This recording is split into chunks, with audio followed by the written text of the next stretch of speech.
సాగేద యేసునితో నా జీవిత కాలమంతా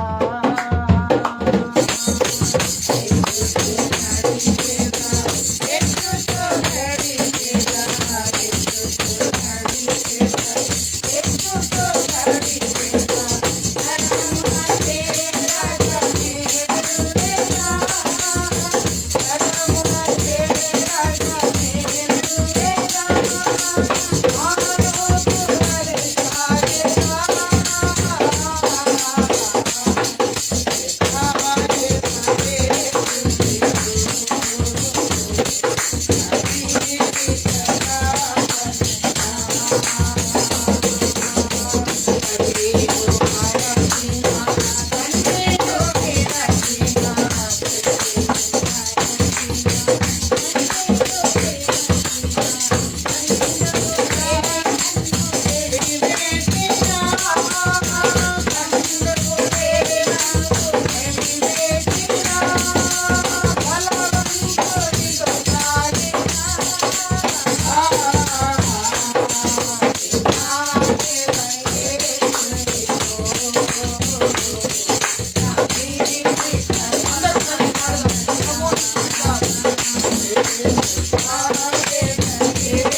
వందనాలు చెల్లిస్తున్నాము తండ్రి. మంచి దేవ, గొప్ప దేవా, నీకు వందనాలు, స్తోత్రాలు, స్తుతులు చెల్లిస్తున్నాం. అందరం కూడా ప్రభు వైపు చేతులెత్తి ఆయన వైపు మన హృదయాలు తెరిచిన వారమై ఆయన సన్నిధిలో మన హృదయాలు దేవునికి సమర్పించుకుందాం, సమర్పించుకుందాం, సమర్పించుకుందాం, సమర్పణ చేసుకుందాం, సమర్పణ చేసుకుందాం, సమర్పణ చేసుకుందాం. హల్లెలూయా, హల్లెలూయా, హల్లెలూయా, హల్లెలూయా. ఆయన తృప్తిపరిచే దేవుడై ఉన్నాడు కనుక ఆయన మనలను తృప్తిపరిచే వాడై ఉన్నాడు. హల్లెలూయా, హల్లెలూయా, హల్లెలూయా, హల్లెలూయా, హల్లెలూయా, హల్లెలూయా, హల్లెలూయా, హల్లెలూయా. ప్రభువా నీకు వందనాలు.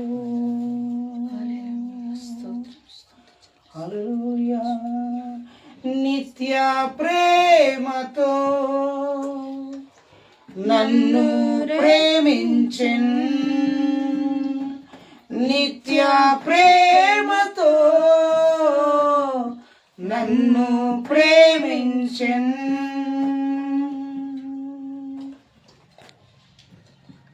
తల్లి ప్రేమను మించినది పాడదామంట.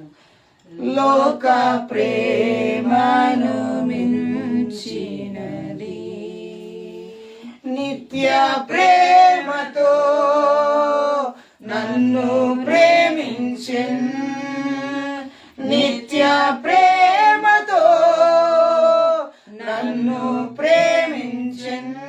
తల్లి ప్రేమను మించినది,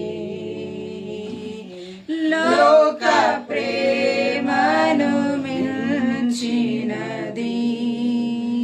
నిన్ను నేను మరువను యేసయ్యా, నిన్ను నేను మరువను యేసయ్యా. నీ ప్రేమకు సాటి లేదు, నీ ప్రేమకు సాటి లేదు. ఆరాధనా ఆరాధనా కలిసి ఆరాధనా ఆరాధనా ఆరాధనా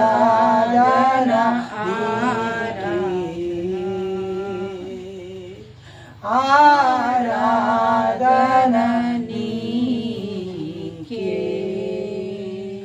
తండ్రి, మా హృదయాలను నీకు సమర్పిస్తున్నాం. నీ కృపతో మమ్మల్ని బలపరచు. వినవాక్యం ద్వారా మీరు మాతో మాట్లాడమని యేసు నామమున ప్రార్థించి వేడుకుంటున్నాం తండ్రి. ఆమేన్. ఆమేన్. అందరూ కూర్చుందాం. దేవుని యొక్క వాక్యాన్ని మనం విందాం.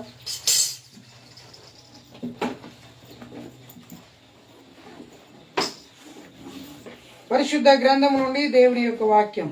దేవునికి స్తోత్రం. కూడి వచ్చిన దేవుని బిడ్డలారా, మీ అందరికీ మన ప్రభువును ప్రియ రక్షకుడైన యేసుక్రీస్తు నామమున మీ అందరికీ వందనాలు తెలియజేస్తున్నాను. దైవ లేఖనాన్ని మనం చదువుకుందాం. దేవునికి స్తోత్రం. హల్లెలూయా. అందరూ చెప్పండి హల్లెలూయా. హల్లెలూయా. దేవుని యొక్క వాక్యం హెబ్రీయులకు రాసిన పత్రిక 13వ అధ్యాయము 5వ వచనం. చదవండి దేవుని వాక్యాన్ని.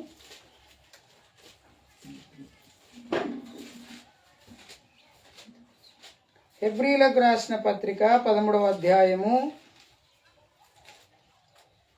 5వ వచనం. వాక్యాన్ని చదువుతున్నాను. ధనాపేక్ష లేని వారై మీరు కలిగిన వాటితో తృప్తి పొందియుండుడి. నిన్ను ఏమాత్రమును విడువను, నిన్ను ఎన్నడూ ఎడబాయనను అని ఆయనే చెప్పెను గదా. దేవుని ప్రియ బిడ్డలారా, ఈ యొక్క మధ్యాహ్న కాల సమయంలో దైవలేఖనాన్ని పరిశుద్ధ గ్రంథములో నుండి మనం చదువుతుంటున్నాం. పరిశుద్ధ గ్రంథములో నుండి మనం చదువుతూ ఉంటున్నాం. హెబ్రీయులకు రాసిన పత్రిక 13వ అధ్యాయము 5వ వచనం. శ్రద్ధగా మనం చదివినప్పుడు దైవలేఖనం ఇలాగున జ్ఞాపకం చేస్తూ ఉంది. ధనాపేక్ష లేని వారై మీకు కలిగిన వాటితో మీరు తృప్తి పొంది ఉండండి.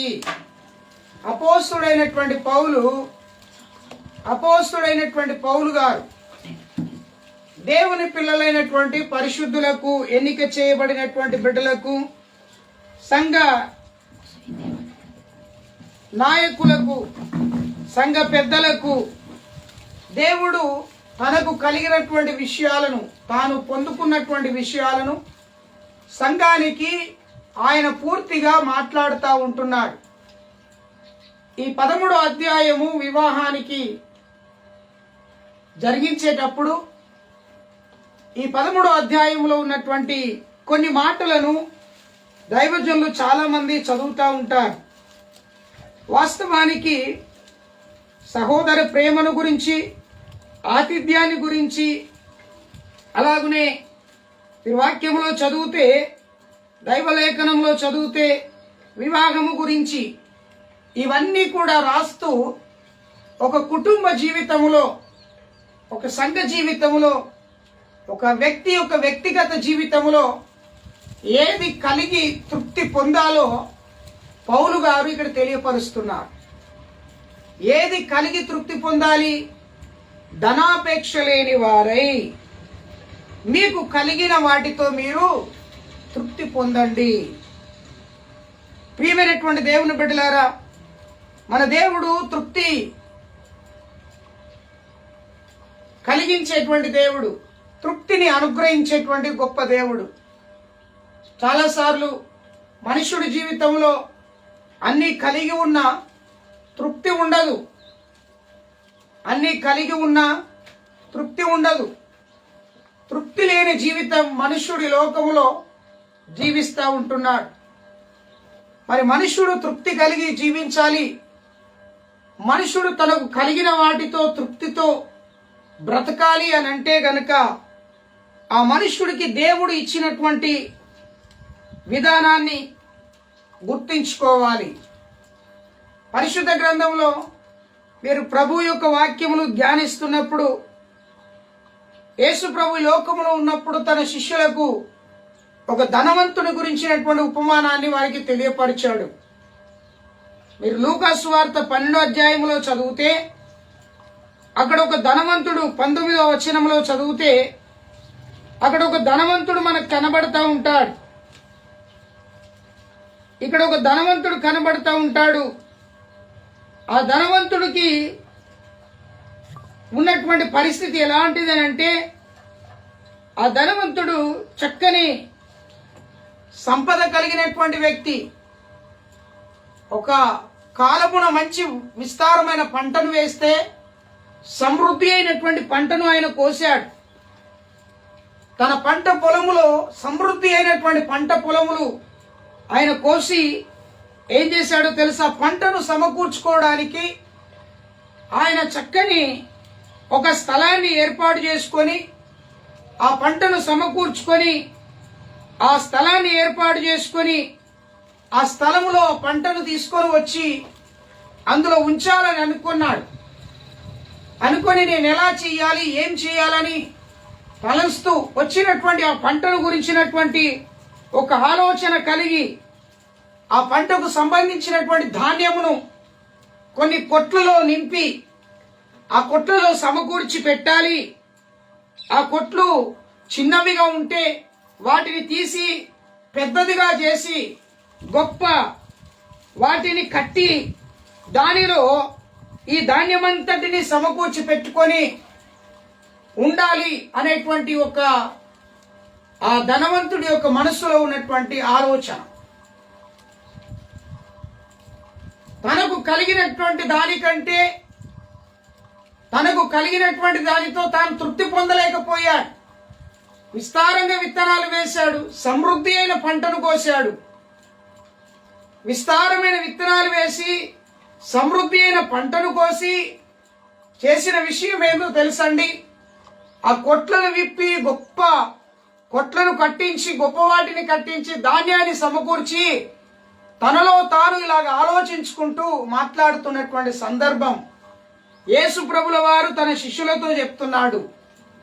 ఏమని చెప్తున్నాడు? మీరు చక్కగా చదవండి. అక్కడ 19వ వచనంలో మీరు చదివితే వాక్యం మనకి ఇలాగున సెలవిస్తుంది. ఏమని సెలవిస్తుంది? నా ప్రాణముతో ప్రాణమా, అనేక సంవత్సరములకు విస్తారమైన ఆస్తి నీకు సమకూర్చబడి ఉన్నది. సుఖించుము, తినుము, త్రాగుము, సంతోషించుమని చెప్పుకొందునని అనుకున్నాడట. కొన్నిసార్లు మనకు కలిగిన వాటితో మనం తృప్తి పొందటానికి మనం ఇష్టపడం. మనకేదైతే మనకు కలిగి ఉన్నటువంటి భార్యతోనైనను, మనకు కలిగి ఉన్న పిల్లలతోనైనను, మనకు కలిగి ఉన్న సంపదతోనైనను, మనకు కలిగి ఉన్నటువంటి వ్యాపారంతోనైనను, మనకు కలిగి ఉన్నటువంటి ధనముతోనైనను మనం తృప్తి పొందాలనేటువంటి ఆలోచన మనకుండదు. మనకు ఎలాంటి ఆలోచన ఉంటుంది అంటే, ఇంకా ఎక్కువగా నేను సంపాదించాలి, ఇంకా ఎక్కువగా నేను కూడబెట్టాలి అనేటువంటి తృప్తి పొందనటువంటి జీవితం కలిగి ఉంటాం. కానీ ఈ రోజున మీరు గుర్తు చేసుకోవాల్సిన విషయం, పౌలు గారు తెలియపరుస్తున్నాడు సంఘానికి, మీకు కలిగిన వాటితో మీరు తృప్తి పొందండి. అంటే దాని అర్థం ఏంటంటే, నీ దేవుడు నిన్ను తృప్తిపరిచేవాడు, నీ ప్రభువు నిన్ను తృప్తిపరిచేటువంటి వాడు. మనకు కలిగిన వాటితో మనం ఎలా తృప్తి పొందుతాం? పౌలు తిమోతికి రాస్తూ ఇలా చెప్తా ఉన్నాడు. వాక్యం చదువుతారా బిడ్డలారా? 1 తిమోతికి రాసిన పత్రిక 6వ అధ్యాయం 8వ వచనంలో పౌలు గారు చెప్తారు, దేనితోని మనం తృప్తి పొంది ఉండాలి. చూడండి అక్కడ 6వ అధ్యాయము 8వ వచనం, తిమోతికి రాసిన 1 పత్రిక 6వ అధ్యాయం 8వ వచనం చదవండి. కాగా అన్నవస్త్రములు గలవారై ఉండి వాటితో తృప్తి పొంది యుందుము. పౌలు గారు చెప్తున్నారు 6వ అధ్యాయము 8వ వచనములో, మనమట అన్నవస్త్రములు కలిగిన వారమై ఉండి వాటితో తృప్తి పొందాలి. మానవునికి ఈ రోజుల్లో అవసరమైంది ఏంటిది?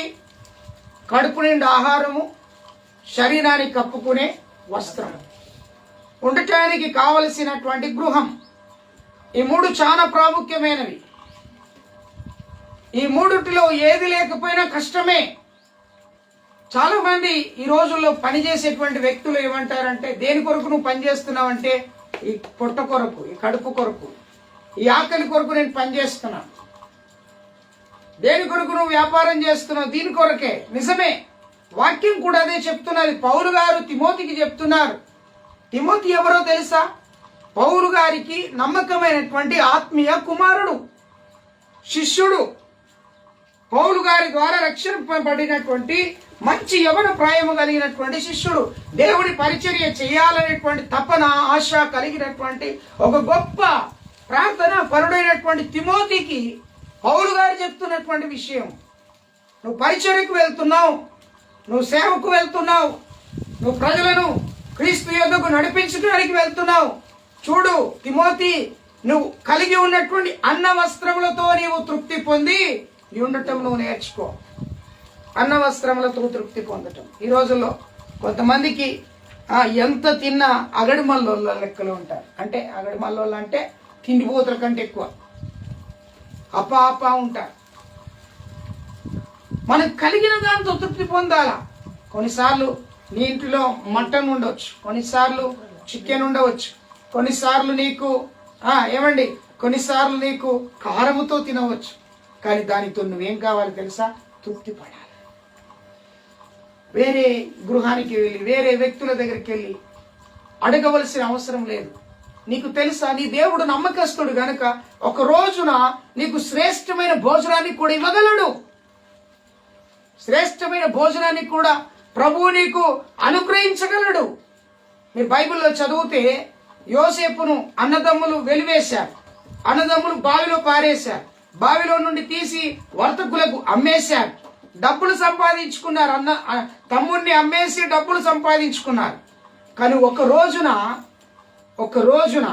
ఒక సమయమున ఒక కాలము వచ్చినప్పుడు, దాని సమయం వచ్చినప్పుడు యోసేపే తన అన్నదమ్ములకు ఆహారం ఇవ్వవలసినటువంటి సమయం వచ్చింది. యోసేపు దగ్గరికి ఈ అన్నదమ్ములు వచ్చి మాకు ఆహారం కావాలి అని అడగవలసిన సమయం వచ్చింది. అంటే దీని అర్థం ఏంది? నీకు కలిగిన వాటితో నువ్వు తృప్తి పొందితే, నువ్వు కలిగిన వాటిని నువ్వు కలిగి ముందుకు నడిచినట్లయితే నీ జీవితంలో నీ దగ్గరికి దేవుడు ప్రజలను నడిపిస్తాడు. ప్రజలను నడిపిస్తాడు. తిమోతికి అదే చెప్తున్నాడు. నువ్వు అన్న వస్త్రములు కలిగి నువ్వు తృప్తి పొందు. ఇంకా బైబిల్లో నువ్వు దేన్ని బట్టి తృప్తి పొందాలి? దినవృత్తాంతముల గ్రంథం ద్వితీయోపదేశ కాండం వాక్యం చదవండి, 8వ అధ్యాయం. దేవుని వాక్యం చదవండి దయచేసి. దేవుని వాక్యం చదవండి. 8వ అధ్యాయం 10వ వచనం. ఇశ్రాయేలు ప్రజలకు దేవుడు చెప్తున్నటువంటి గొప్ప మాట ఇది. నీవు తిని తృప్తి పొంది నీ దేవుడైన యెహోవా నీకు ఇచ్చిన మంచి దేశమును బట్టి ఆయనను స్తుతించాలా. నువ్వు తినాలి. ఇంకేమంటున్నాడు? నీవు తిని తృప్తి పొంది నీకు దేవుడైనటువంటి యెహోవా నీకు ఇచ్చిన మంచి దేశం. అంటే నీవున్న ప్రాంతమును బట్టి, నీవున్న గృహమును బట్టి, నీకు కలిగి ఉన్నటువంటి, అది గుడిసే కావచ్చు, రేకులిల్లే కావచ్చు, బిల్డింగే కావచ్చు, తడకలతో వేసిందే కావచ్చు, అది ఏదైనా కావచ్చు. నీకు ఉన్న దానితో నువ్వేం కావాలి? తృప్తి పొందాలి. నీకున్న స్థలాన్ని బట్టి, నువ్వు ఉంటున్న ప్రాంతాన్ని బట్టి, నీవు ఉంటున్నటువంటి దేశాన్ని బట్టి. హల్లెలూయా. నీకున్నటువంటి ప్రాంతమును, దేశమును, నీ ఉంటున్న స్థలమును బట్టి నువ్వు తృప్తి పొందాలి. ఇశ్రాయేలీయులైనటువంటి దేవుని బిడ్డలైనటువంటి ప్రజలకు ప్రభు అయినటువంటి దేవుడు వారికి చెప్తున్నటువంటి మాట, ఇదిగో ఇశ్రాయేలీయులారా, మీరు కలిగి ఉన్న వాటితో మీరు తిని తృప్తి పొందడమే కాకుండా మీరు ఉన్నటువంటి మంచి దేశమును బట్టి మీరేం కావాలా? తృప్తి పొందాలి. అయ్యో పక్కోళ్ళు బిల్డింగ్ కట్టిరు, నేను గుడిసెలో ఉన్నా. వాళ్ళని చూసి నువ్వు ఏడవద్దు. వాళ్ళని చూసి నువ్వు ఎప్పుడు ఏడవ. నేను ఆటోలో ప్రయాణం చేస్తున్నప్పుడు, ఒకసారి బస్సులో ప్రయాణం చేస్తున్నప్పుడు, బస్సు ముందు ఒక ఆటో వెళ్తా ఉన్నది.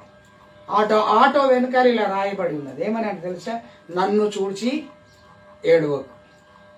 నాకు అర్థం కాలేదు. ఇంత పెద్ద బస్సు అయినా ఆటోని చూసి ఎందుకు ఏడుతాడు? ఒకసారి ఆలోచన చేయండి. దాని అర్థం ఏందో తెలుసా? నేను ఎదుగుతున్నాను కనుక నువ్వు ఏడవద్దు అని అర్థం. ఇంకొక అర్థం ఏంటిదో తెలుసా? దాంట్లో ఉన్నటువంటి మర్మం ఏంటిదో తెలుసా? నేను ఎదుగుతున్నాను కనుక నువ్వు ఏడవకు, నిన్ను కూడా ఎదిగింపజేస్తాడు. నీవు నమ్మిన దేవుడు, నువ్వు నమ్మినటువంటి రక్షకుడు. చూడండి, ఎవరికో ఏదో కలిగి ఉన్నారు కాబట్టి దాన్ని బట్టి నీవు బాధపడద్దు. నీకు కలిగిన వాటితోనే నీవు నీకున్న దేశాన్ని బట్టి, ప్రాంతాన్ని బట్టి నీవు తృప్తి పొందటం ఎంతో ప్రాముఖ్యం. ఇంకా చూడండి, హోషేయ గ్రంథం 13వ అధ్యాయం ఒకసారి చదవండి. Page number 751. దయచేసి తీసుకోనండి. 751 పేజీలో ఈ మాటలు రాయబడి ఉంటాయి. ఒక్క మాట త్వరగా చదవటానికి ప్రయత్నం చేయండి. 13వ అధ్యాయం 6వ వచనం. 13వ అధ్యాయము 6వ వచనం. తరువాత వారికి మేత దొరకగా వారు తిని తృప్తి పొందిరి. తృప్తి పొంది గర్వించి నన్ను మరిచిరి. దేవునికి స్తోత్రం. హల్లెలూయా. దేవునికి మహిమ కలుగును గాక. చాలా మందికి దేవుడు అనుగ్రహించిన దాన్ని బట్టి, దేవుడు వారిని ఆశీర్వదించిన దాన్ని బట్టి చాలా మంది ఏం చేస్తారు తెలుసా? దేవుడిచ్చిన దానిని తీసుకుంటారు, తృప్తి పొందుతారు. ఇంకేం చేస్తారు తెలుసా? తృప్తి పొందడమే కాకుండా దానిని బట్టి గర్విస్తారు. ఇవి చూడు, నన్ను దేవుడు ఎంత ఆశీర్వదించాడు, నాకెంత బంగారు చైన్ ఇచ్చాడు, రుంగురాలు ఇచ్చాడు. దేవునికి స్తోత్రం కలుగును గాక. నువ్వెంత సంపాదించుకున్నావో, ఎంత కలిగి ఉన్నావో కాదు. నువ్వేం కావాలో తెలుసా? నీవు కలిగి ఉన్న దాన్ని బట్టి నువ్వు తృప్తి పొందడం నేర్చుకోవాలి. చాలాసార్లు మనం గర్విస్తూ ఉంటాం. మనం ఎవరికి లేనిది మన దగ్గర ఉంటే మనకెంతో గర్వం, నేనంటే అనేటువంటి గర్వం. తృప్తి అనేది ఉండకుండా గర్వపడటం మంచిది కాదు. చూడండి, ఇంకా మీరు వాక్యంలో చదివితే యోవేలు గ్రంథములో దాని పక్కనే ఉంటుంది. చూడండి, యోవేలు గ్రంథములో చూడండి 2వ అధ్యాయం 25వ వచనములో చక్కని మాటలు అక్కడ రాయబడి ఉంటాయి. యోవేలుతో దేవుడు మాట్లాడుతున్నాడు, మీరు కడుపార తిని తృప్తి పొంది మీ కొరకు వింత కార్యములను జరిగించిన మీ దేవుడైన యెహోవా నామమును స్తుతించునట్లు నేను పంపిన మిడతలను, గొంగలి పురుగులను, పసరు పురుగులను, చీడ పురుగులను అను నా మహాసైన్యమును తినివేసిన సంవత్సరముల యొక్క పంటను మీకు మరలా ఇత్తును. ఇక్కడ మరొక మాట ఏందో తెలుసా అండి? ఇక్కడ నష్టం జరిగింది. పురుగులతోని పంట ఏమైంది బాబు? పురుగులతోని పంట ఏమైంది? పాడైపోయింది, నష్టం జరిగింది. ఇప్పుడు నష్టం జరిగినప్పుడు మనం ఏం చేస్తూ ఉంటాం? మనుషుల కంటే దేవుడి మీద ఎక్కువగా అరుస్తూ ఉంటాం, మనుషుల కంటే దేవుడి మీద ఎక్కువగా పడుతూ ఉంటాం. ఈ రోజుల్లో విశ్వాసులు సేవకుల మీద పడుతూ ఉన్నారు. ఈ రోజుల్లో విశ్వాసులు సేవకుల మీద పడుతూ ఉన్నారు. సేవకురాలు ఏదైనా ఒక మాట అన్నారనుకోండి, ఏం చేస్తూ ఉంటారు? నన్ను ఇలాగ అన్నారని పాయింట్అవుట్ చేసి మాట్లాడడం నేర్చుకున్నారు. అంటే విధేయత లేని జీవితం, భక్తి లేని జీవితం, అవిశ్వాసం యొక్క జీవితం, అపనమ్మకం యొక్క జీవితం, దేవునికి యోగ్యమైన జీవితం కాదది. దేవునికి లోబడే జీవితం అసలే కాదు. కానీ అటువంటి దాన్ని వారు సంఘములో తీసుకొచ్చి రచ్చ చేస్తూ ఉంటారు. ప్రియులారా, ఆలోచన చేయాల్సిన విషయం. ఇక్కడ నష్టం కలిగింది. యోవేలు ప్రవక్త చెప్తున్నాడు, ఇదిగో మీరు తిని తృప్తి పొందవలసినటువంటి పంట పురుగులతోను, పసరు పురుగులతోను, మిడతలతోను, గొంగలి పురుగులతోను, చీడ పురుగులతోను మహాసైన్యంగా వచ్చి ఆ పంట అంతా కూడా నాశనం అయిపోయినప్పుడు, నష్టం కలిగినప్పుడు మీరు బాధపడవద్దు. మరలా దేవుడు ఇస్తాడని నువ్వు తృప్తిపడ. మరలా దేవుడు ఇస్తాడని నీవు తృప్తిపడ. గర్భఫలం ఇచ్చాడు, పిల్లలు పోయారనుకోండి. భార్యనిచ్చాడు, భార్య పోయింది అనుకోండి. వాహనం ఇచ్చాడు, వాహనం పోయింది అనుకోండి. అయ్యో పోయింది, మరలా ఎలా కాదు, మరలా ఇస్తాడు దేవుడు. మరలా ఇస్తాడు కనుక నువ్వేం కావాలి? రెండొంతులుగా ఇచ్చే దేవుడు. యోబు జీవితంలో పిల్లలు పోగొట్టుకున్నాడు కదండి. యోబు జీవితంలో ఆస్తుల్ని పోగొట్టుకున్నాడు. బాధపడ్డాడు ఆయన. ఆయన ఏమంటాడు తెలుసా? తన యొక్క వస్త్రాలు తీసివేసి ఆ యొక్క భయంకరమైనటువంటి జిగురుతో ఉన్నటువంటి ఆ కుర్పులతో నింపబడిన ఆ శరీరంతో ఆ యొక్క ఏమంటారు గోనెపట్ట కట్టుకొని బుడిదలో కూర్చుని పెంకుటితో వాటిని గీక్కుంటూ ఉన్నప్పుడు ఆయన ఏమంటాడో తెలుసండి? నా దేవుడు నమ్మదగినవాడు. ఆయనందు ఉన్నటువంటి విశ్వాసాన్ని నేను పోగొట్టుకోలేను, ఆయనందు ఉన్నటువంటి ప్రమాణాన్ని నేను పోగొట్టుకోలేను, ఆయన నాకు ఇచ్చినటువంటి భాగ్యాన్ని నేను పోగొట్టుకోలేను. బట్ నేను ఒకటి చెప్పగలను, దేవుడు నాకు ఇచ్చాడు, దేవుడు మరలా దాన్ని తీసుకున్నాడు. కానీ మరలా నాకు దేవుడు ఇస్తాడు, నాకు తృప్తి ఉన్నది. తృప్తి. పంట నష్టం జరిగింది. కీర్తన కావడంటాడు 15 కీర్తనలో, మనం ఎవరికైనా మనకు నష్టం కలిగినప్పుడు కూడా మనం ఇచ్చిన మాట తప్పకూడదని వాక్యం చెప్తుంది. మనకు నష్టం కలిగినా మనం మాట తప్పద్దు, బాధ కలిగినా మనం మాట తప్పద్దు. నీకు తృప్తి కావాలంటే, నువ్వు తృప్తిగా జీవించాలంటే, అయ్యో నేను నష్టపోయినా, నేను బాధపడుతున్నా, పోగొట్టుకున్న దాన్ని బట్టి, నష్టపోయిన దాన్ని బట్టి నువ్వేం కావాలో తెలుసా? తృప్తి పడాలి. ఒకవేళ అదే నష్టపడకపోతే, అదే నష్టం జరగకపోతే, అదే ఇబ్బంది నీకు జరగకపోతే ఇంకేం జరుగుతుండేనో తెలియదు. ఇంకొక మాట చూద్దాం. కీర్తన గ్రంథంలో 65వ కీర్తనలో బైబిల్ గ్రంథం ఏమని చెప్తుందో చూద్దాం ఒకసారి. కొన్ని మాటలు నేను త్వరగా చెప్పి ముందుకు వెళ్ళాలని ఆశపడుతున్నాను. చూడండి, 65వ కీర్తన 4వ వచనం. 65వ కీర్తన 4వ వచనం. నీ ఆవరణములో నివసించునట్లు నీవు ఏర్పరచుకొని చేర్చుకొని వాడు ధన్యుడు. నీ మంచి మాట ఇది. నీ పరిశుద్ధ ఆలయము చేత, నీ మందిరములోని మేలు చేత మేము తృప్తి పొందు. దేవుని మందిరములో ఏముండాలి? మేలు ఉండాలి. దేవుని దేవుని మందిరంలో నువ్వేం పొందుకోవాలి? మేలు పొందుకోవాలి. దేవుని మందిరములో అక్కడ ఉంది కదా, నీ పరిశుద్ధాలయము చేత, నీ మందిరములోని మేలు చేత మేము తృప్తి పొందుతాము. దేవుని మందిరానికి వెళ్ళినప్పుడు నీకు తృప్తి కలగాలి. దేవుని వాక్యాన్ని వింటున్నప్పుడు తృప్తి కలగాలి. ఇంకొకటి తెలుసా, దేవుని మందిరంలో నీవు ఉన్నప్పుడు నీవు ఇంకొకరిని తృప్తిపరిచే విధంగా నీవు ఉండాలి, కానీ బాధపరిచే విధంగా ఉండకూడదు. చాలా మంది మేలు పొందుకోవడం కంటే తేలులాగా ప్రవర్తిస్తూ ఉంటారు. తేలు ఏం చేస్తుంది? కొడుతుంది, విషం ఇస్తుంది.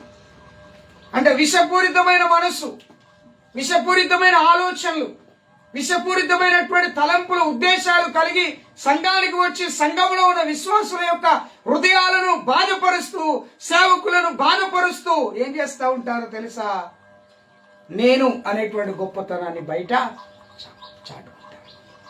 ప్రియ స్నేహితులారా, మీకు జ్ఞాపకం చేస్తా ఉన్నాను, దేవుని మందిరంలో నువ్వు మేలు పొందుకున్న చేత నువ్వు తృప్తి పడాలే, కానీ దేవుని మందిరానికి వచ్చి నువ్వు కీడు చేసి దేవుని దగ్గర నుండి నువ్వు మేలు పొందుకోలేవు. అప్పుడు నీకు తృప్తి ఉండదు, అసంతృప్తి ఉంటుంది. అసంతృప్తి ఉంటుంది. చూడండి ఇంకొక మాట, కీర్తన గ్రంథం 107వ కీర్తనలో, దేవునికి 107వ కీర్తన 9వ వచనం, ఏలయనగా, ఈ మాట మనందరికి తెలుసు, ఏలయనగా ఆశగల ప్రాణమును ఆయన తృప్తిపరిచి ఉన్నాడు. ఆశగల ప్రాణం, దేని గురించిన ఆశ ఉండాలి మనుషుడికి? ఎవరైతే క్రీస్తు రక్తంలో కడగబడినటువంటి బిడ్డలు దేని గురించి ఆశ కలిగి ఉండాలి తెలుసా? నేను చెప్పాలనుకుంటున్నాను ఏంటో తెలుసా? ఆశ కలిగిన వ్యక్తికి నిరీక్షణ ఉంటుంది. నిరీక్షణ కలిగినోడు ఆశ కలిగి ఉంటాడు. ఏమని నిరీక్షణ ఉండాలి? నేను దేవుని యొద్దకు వెళతాను, దేవుడు నా కోసం ఒక సిద్ధపరిచాడు అనే నిరీక్షణ ఉంటది. యోహాను సువార్త 10:10 ప్రభు అంటాడు కదా అక్కడ, నేనే మార్గం, నేనే సత్యం, నేనే జీవం అంటాడు. దానికంటే ముందేమంటాడు తెలుసా? నా యందు విశ్వాసం ఉంచిన వాడు నా దగ్గరికి వస్తాడని అంటాడు, నాతో ఉంటాడని అంటాడు. నాతో ఉండుటకు నేను వారి కోసం నివాసం సిద్ధపరచడానికి వెళ్తున్నానని చెప్తాడు. అంటే ఆయనతో ఉండుటకు నిరీక్షణ కావాలి, నిరీక్షణ కావాలి, కోరిక కావాలి, ఆశ కావాలి. ఆయనతో ఉండుట వలన నీవు తృప్తి పొందాలి. ఆశ కలిగిన ప్రాణాన్ని దేవుడు తృప్తిపరిచే దేవుడై ఉన్నాడు. నీకు ఎలాంటి ఆశలు ఉన్నాయి?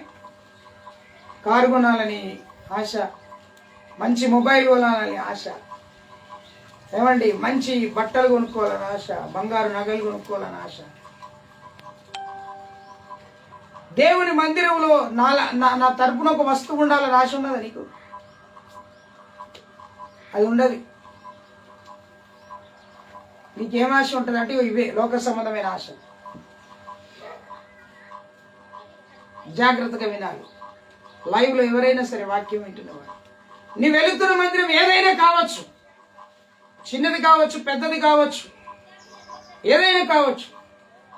నువ్వు వెళుతున్న మందిరంలో నువ్వు మేలు పొందుకొని తృప్తి పొందాలి, కానీ నీవు ఆ మందిరంలో కీడు చేసే వ్యక్తిగా ఉండకూడదు. నీ వలన అక్కడ కీడు జరగకూడదు. నీ వలన అక్కడ సంఘంలో ఉన్నటువంటి విశ్వాసులకు కానీ, సేవకులకు కానీ, అక్కడ ఉన్నటువంటి వ్యక్తులకు కానీ ఎలాంటి ఇబ్బంది కలగకుండా నీవు ప్రవర్తించాలి. అప్పుడు నువ్వు నిజమైన విశ్వాసి. అందుకే నువ్వు మేలు చేత తృప్తి పొందుతావు. ఆశ కలిగిన ప్రాణాన్ని దేవుడు తృప్తిపరుస్తాడు. కనుక ప్రియమైనటువంటి స్నేహితులారా, సంఘ విశ్వాసులారా, నా మాటలు వింటున్నటువంటి సహోదరి సహోదరులారా, పరిశుద్ధ లేఖనం అంటుంది, నీకు కలిగిన వాటితో నువ్వు తృప్తి పొందు. నేను సేవకు వచ్చినప్పుడు 2 జతల బట్టలతోని సేవకు వచ్చాను. ఈ రోజున 100 డ్రెస్సులు నా దగ్గర ఉన్నాయి, 10ల సంఖ్యలో డ్రెస్సులు ఉన్నాయి. దానం చేస్తూ ఉన్నాను, వస్తూ ఉన్నాయి. నేను చెప్పాలనుకుంటున్నటువంటి విషయం, మనము దేవుని దగ్గర నుండి మేలు పొందుకొని వారంగా ఉండాలి. మనం దేవుని దగ్గర నుండి ఆశీర్వదింపబడిన వారంగా ఉండాలి. దేవుని మందిరానికి నీ వలన మేలు జరగాలి, కానీ కీడు జరగకూడదు. అందుకే దేవుడు అంటాడు కొరింథీ సంఘముతోనే పౌలు భక్తుడి ద్వారా, దేవుని ఆలయమును పాడు చేయు వాడిని నేను పాడు చేస్తాను. ఈ రోజుల్లో సంఘాల్లో ప్రేమించుకుంటున్నారు, సంఘాల్లో పిల్లలు అమ్మాయిలు అబ్బాయిలు ప్రేమించుకొని వెళ్ళిపోతా ఉన్నారు. వావి వరుసలు లేవు, పాపం చేస్తూ ఉన్నారు, వ్యభిచారం చేస్తూ ఉన్నారు, దొంగతనాలు చేస్తూ ఉన్నారు. ఎంత ఘోరం చూడండి. మరలబడుతున్నారు, విధేయత లేదు, అవిధేయత ఉన్నది, గుద్దులాడుతున్నారు, కొట్లాడుతున్నారు. ఎంత ఘోరం చూడండి. త్రాగుతున్నారు మందిరాన్ని, త్రాగుబోతులు దేవుడి బలిపీఠం మీద ఎక్కి ఆరాధనలు చేస్తున్నారు. ఎంత ఘోరం. అంటే మన వలన మందిరంలో కీడు జరగాలి, మేలే జరగాలి. మన ఆశ తృప్తి పడాలంటే, మన ప్రాణము తృప్తి పడాలంటే మనము దేవుని కొరకు ఎదురు చూసే వారంగా ఉండాలి. ప్రియులారా, చివరిగా మీకు జ్ఞాపకం చేసి నేను మీకు గుర్తు చేస్తున్నటువంటి విషయం, మత్తయి సువార్తలో మీరు చదివితే 14వ అధ్యాయం 20వ వచనంలో చదివితే యేసు ప్రభు వాక్యం చెప్పాడు. యేసు ప్రభు వాక్యం చెప్పిన తర్వాత ప్రజలందరూ ఆయన్ను వెంబడించారు. ప్రజలందరూ వెంబడిస్తే ప్రజలందరికీ ఆకలి వేసింది, ఆహారం లేదు. ఆహారం లేని సమయంలో శిష్యులను పిలిచి ప్రభు అన్నాడు, ఇదిగో ఆహారం తీసుకురండి ప్రజలందరికంటే. శిష్యులు అన్నారు, ప్రభు ఇంతమంది ప్రజలకు ఎక్కడి నుండి ఆహారం తీసుకురావాలి, మా వల్ల కాదయ్యా అన్నాడు. మా వల్ల అసలు జరగదన్నాడు. చూడండి మత్తయి సువార్త 14వ అధ్యాయం మీరు వాక్యంలో చూడండి, 20వ వచనం నుండి మీరు చదువుకుంటూ, అంటే 13వ వచనం నుండి చదువుకుంటూ వెళ్తే చాలా విషయాలు కనపడతాయి. ప్రభు అన్నాడు, మీరు వెళ్ళి ఆహారం తీసుకురండి. ఏం లేదయ్యా, తీసుకురాలేదు. మేమంతా వెతుకుతుంటే ఒక చిన్న బాలుడి దగ్గర ఏమున్నాయో తెలుసా అండి? చిన్న బాలుడి దగ్గర ఏమున్నాయో తెలుసా? 5 రొట్టెలు 2 చేపలు ఉన్నాయ్యా. సరే, ఆ బాలుడు 5 రొట్టెలు 2 చేపలు తీసుకున్నాడు కదా, దాన్ని తీసుకురండి. దాన్ని తీసుకొచ్చినప్పుడు దాన్ని ఆశీర్వదించాడు యేసయ్య. మీరు వాక్యంలో చదివితే 19-20 వచనాలు చదివితే ఆకాశం వైపు చేతులెత్తి కన్నులెత్తి ఆయన ఆశీర్వదించి దానిని విరిచి అందరికి ఇచ్చాడు. ఒకరికి ఎక్కువ ఒకరికి తక్కువ ఇవ్వలేదండి, అందరికీ సమానంగా పంచారు. 50 వరుస చొప్పున కూర్చోబెట్టి అందరికీ సమానంగా ఇచ్చాడు. అందరూ తిని తృప్తి పొందిన తర్వాత ఎన్ని గంపలు మిగిలినాయి తెలుసా అండి? ఏమండి, ఎన్ని గంపలు మిగిలినాయి? ఇంచుమించు 5,000 మంది తిన్నారు. ఎన్ని గంపలు మిగిలినాయి? 12 గంపలు మిగిలినాయి. మరి 12 గంపలు ఏం చేసే ఉంటారు ఆలోచించారు. 12 మంది శిష్యులు మంచిగా గంప ఎత్తుకొని పోయారా? మాట్లాడరే, ఎత్తుకొని పోయినారా? ఈ రోజుల విశ్వాసులు సంఘాల్లో భోజనాలు చేస్తే కుండలు పట్టుకొని ఎత్తుకుని పోతాం, బువ్వ కూర అంతా ఎత్తుకుని పోతాం. ఎవడి పెట్టం. ఎంత దయగలిగిన విశ్వాసులు, భక్తి కలిగిన వాళ్ళు, పరిశుద్ధాత్మ పొందిన వాళ్ళు, వరాలు పొందిన వాళ్ళు, భాషలు మాట్లాడటం, ఆరాధన చేస్తుంటే ఇట్లా కదిలిపోతుంది. స్టేజీ కదులుతుంది, వాళ్ళు కదులుతారు. హల్లెలూయా, స్తోత్రం, హల్లెలూయా, దేవునికి స్తోత్రం. ఇతరులకు పెట్టి మనసు ఉండదు. ఇప్పుడు ఇక్కడ ఆలోచించాలి, 12 గంపలు ఏమైంది? క్వశ్చన్ అది. మీరు ఎన్నడూ ఆలోచించరా? 12 గంపలు మిగిలినాయి అని ఆలోచించారు కానీ అసలు 12 గంపలు మిగిలిన గంపలు 12 ఏమైనాయి? అమ్మేశారా? తెలియదు, అక్కడ రాయలేదు.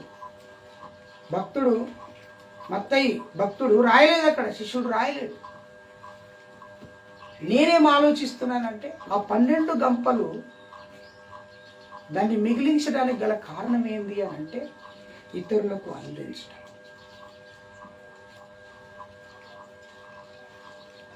మనోళ్ళందరూ ఎట్లుంటారంటే మనమే అనుకుందాం, మనమే తిందాం, మనమే చూసుకుందాం, మనమే రాసుకుందాం, మనమే అందిస్తాం. జాగ్రత్త, దేవుడు మీతో మాట్లాడుతున్నాడు. ఏమన్నా తెలుసా? మీరు తినే తృప్తి పొందడమే కాదు, మనం ఇతరులకు పంచాలి.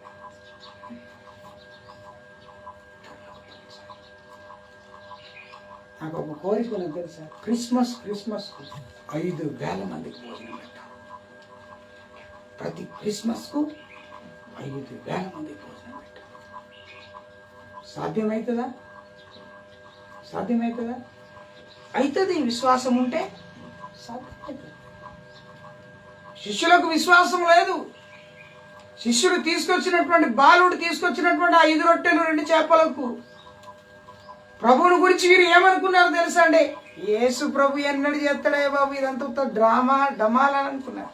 కానీ ప్రభు ఆకాశం వైపు వాటిని ఎత్తి ఆశీర్వదించాడు. దేవుడు దాన్ని దీవించాడు. అందరూ తిని, అక్కడ ఉంటుంది, అందరూ తిని తృప్తి పొందిన తర్వాత ఆ మిగిలిన ముక్కలన్నీ కలిపితే 12 గంపలాయను. హల్లెలూయా. కనుక ఈ రోజున నీ జీవితంలో దేని గురించి తృప్తి లేదు? వ్యాపారం గురించి తృప్తి లేదా? ఇంకా దేని గురించి తృప్తి లేదు? ఒకవేళ తృప్తి లేని జీవితం కలిగి ఉంటే ప్రభు నీతో అంటున్నాడు, ప్రభువు నీకు చెప్తున్నాడు, నీకు కలిగిన దానిలో నుండి నువ్వు తృప్తి పొంది ఉంటే అప్పుడు దేవుని దీవెన నీకు ఉంటుంది. దేవుడి మాటలు దీవించి ఆశీర్వదించును గాక. ఆమేన్. దేవునికి స్తోత్రం. ప్రార్థన చేద్దాం.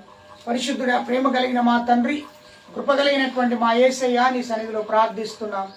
ఇదిగో ప్రభువా, నీ దాసులం కానీ బిడ్డలం కానీ మొరపెడుతున్నాం. నీ సన్నిధిని మాకు ఇచ్చి మాకు అనుగ్రహించి మాతో మాట్లాడినందుకై నీకు వేలాది వందనాలు స్తుతులు చెల్లిస్తున్నాం. ప్రభువా, ఆయన తృప్తి కలిగి ఉండండి, తృప్తి పొందండి అని నువ్వు సెలవిచ్చావు. నా తండ్రి, నీ మాట ద్వారా మాకు తృప్తి కలుగునట్లుగా మేము ప్రార్థన చేస్తున్నాం. వాక్యం విన్న ప్రతి ఒక్కరిలో తృప్తికరమైన జీవితం జీవించడానికి సహాయం చేయాలి. ఆయన ఈ లోకములో ఉన్నటువంటి వాటిని చూసినప్పుడు అవి వ్యర్థంగా కనబడినా వాటి వైపే మనుషుడి యొక్క మనస్సు త్రిప్పబడుతుంది. అయితే ప్రభువా, వాటితో మనుషుడికి తృప్తి లేదు. నా తండ్రి, నిజమైన తృప్తి దేనితోనంటే దేవుని మందిరములో మేలు చేత తృప్తి, దేవుని మందిరములో కలిగే ఆశీర్వాదము చేత తృప్తి, దేవుని మందిరములో గడపటాన్ని బట్టి తృప్తి మనుషులు పొందుకుంటారు. అలాంటి తృప్తి కలిగిన జీవితం ప్రతి ఒక్కరికి మీరు దయచేయమని యేసు నామం పేరిట ప్రార్థించి వేడుకుంటున్నాం తండ్రి. ఆమేన్. మన తండ్రి అయిన దేవుని ప్రేమ, కుమారుడైన యేసుక్రీస్తు వారి కృప, పరిశుద్ధాత్మ సన్నిధి దేవుడు మనకు తోడై ఉండి నడిపించి కాపాడి రక్షించును గాక.